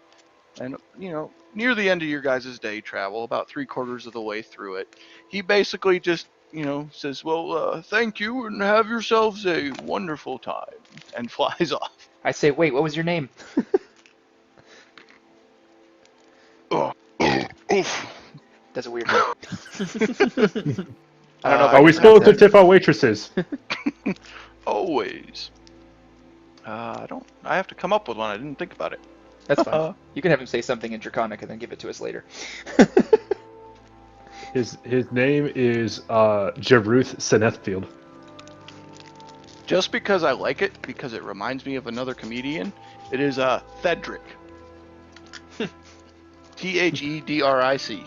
This dragon was Thedric Thedric. the Entertainer. Dragon. Drag entertainer. Hey, Mike, take inspiration. And on that note, I think we'll call it for the evening because I still have to eat dinner. Oh, wow, really? Okay. Okay. Yeah, I still have to eat dinner and get a shower and all that jazz. I just figured that was a fun little ending spot. Is that- It's a very good palate cleanser from the oh shit, we're gonna get fucked by a meal again. All right, so we'll Are move we, you guys. Are we ending at the end of the travel day, or? Yeah, you guys are basically on the edge of the Evermoors, is where you land for the evening. Okay. Neat. Figure Oni fight into shitty dad jokes was a good transition. I couldn't figure out if bagels exist in this world, or else I was gonna give my worst dad joke. Well, he probably would have enjoyed it. Yeah. You are more than welcome to retcon the joke time frame if you so see fit. I was trying to remember any dad jokes that I know to like give him, for like further. Yeah. Like, next time he does this with somebody. Yeah, you can find more tweets like this on the Twitter account at JCDND, where it just comes down. At some point in history, somebody was eating a bagel and thought, you know what this is missing? Fucking everything. The funny thing will be is if you guys ever go into a tavern and you find a comedian telling shitty dad jokes. Well, we'll know that it's Thedric. Yeah. It's a metallic dragon. Where's Larkin? Yeah. Got your asses kicked by somebody who seemed to be genuinely compassionate towards you guys, to in turn get accosted by a dragon telling dad jokes. Yep. It's fun how that works, isn't it? Yeah. All right. Well, thank you for humoring me, guys, and I will talk to you all later. I'm going to go eat. I'll see ya. See ya.